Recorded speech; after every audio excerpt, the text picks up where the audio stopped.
within our time, the sought after jobs were the human computers.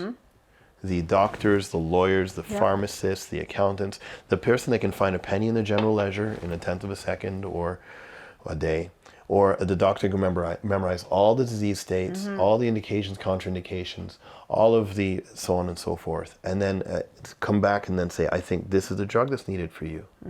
But quantum computers, AI, can do that far faster than a human can now. You give an AI a general ledger, say find the penny, which used to be a 1-year endeavor in accounting school. It's done in a tenth of a second. So what's left now to do? So the celebrated roles, the human computer roles, the human left brain mathematician roles seem to now be getting challenged in a very deep way. And what is left is, how does AI, you can say, AI, please show me a marketing emotional plan to impact young single mothers that want to buy a new car. It's hard for AI to do that. So we're seeing a movement to creativity. And we're also seeing a movement from memorizing all the facts to, as you state now, knowing how to research it, knowing where to find it. Which is, I mean, I don't know the phone numbers of the top 5 people in my cell phone anymore. And you know, back in our day, back when there were phone books that you could stand on to reach the phone, you know, we had to have all that stuff in our head. We don't even have phone numbers in our head. Yes, it's important to memorize. Yes, it's important to know how to lock a lot of data in and regurgitate it as needed. Because if I'm in a car accident, an ambulance attendant says, okay, I need you, or there's hemorrhaging there, we need to make sure you take this tourniquet, do this, take this IV, make sure when you put it in the vein, you got to do this, make sure it's blah, blah, blah, and you got to take all that stuff as a fact sheet, internalize it, and run on the scene and do it. So that's important. But at the same time, it becomes more and more important to say, how do we work in our changing environment?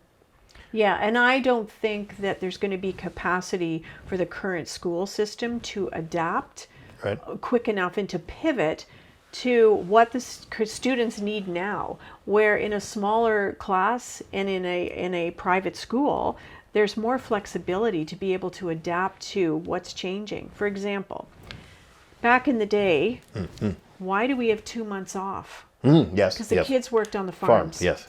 So we still have that system, that agricultural system is still set up in our school system. Why hasn't that changed? We know that students do better if they have small breaks throughout the year rather than a 2-month break. But we still have that system, for example. Not that the Spaulding Day School is going to go to that model, but just as an example. So how is the current system going to be able to pivot to adapt to the new environment that we're living in? That's changing so quickly. Oh my goodness, we've seen changes in the last 5 years that make your head spin. And so what are the skills that students need to survive, really, and to adapt in the future? Like when you were just talking about debating and all of that juicy, yummy stuff, what if we taught students to, you present an argument, I present my argument, then we change seats. And now I take your argument and I'm going to add more data to it. I'm not going to own my argument and say that's it, because that's only going to lead to conflict. Let's learn how to change sides and have a conversation. Then we can problem solve. So what if that's the new model? What if government was like that? Let's change sides and let's have a conversation and say there's lots of good things you presented. We could also add this. And now we come and collaborate. And that's what we do in our own minds. In that, do I buy the car? Do I not buy the car? What are the payments? What's my income like? And we need to balance that. It's very, very good. Very good. It's a strategy that we can teach students called academic controversy. And you have a problem on the table. You can do it with young children. They look up something and then they actually physically switch chairs and now have the other side of the argument, and they have to build on it. Present it back, and then now you come up with one solution together. What an incredible way to learn. Wonderful. Right? And the other pet peeve I have is putting students through, stand up in front of 30 people and do a speech.